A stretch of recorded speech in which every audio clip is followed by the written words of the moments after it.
తాను రోగి అవుట ఎఫ్రాయిము చూచెను, తనకు పుండు కలుగుట యూదా చూచెను. అప్పుడు ఎఫ్రాయిము అష్షూరు యొద్దకు పోయెను.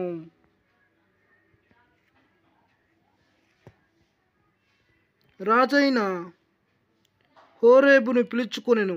అయితే అతడు, నిన్ను స్వస్థపరచజాలడు, నీ పుండు బాగు చేయజాలడు.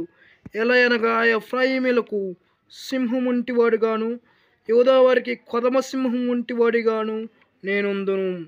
నేను వారిని పట్టుకొని చీల్చెదను, నేనే వారిని కొనిపోవుదును, విడిపించువాడొక్కడునూ లేకపోవును. వారు మనస్సు త్రిప్పుకొని నన్ను వెతుకు వరకు నేను తిరిగి నా స్థలమునకు పోదును. తమకు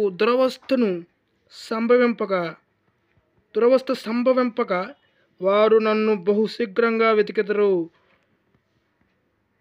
హోషేయ గ్రంథం 4:13, 14, 15. లైక్ చేయండి, షేర్ చేయండి, సబ్స్క్రైబ్ చేయండి.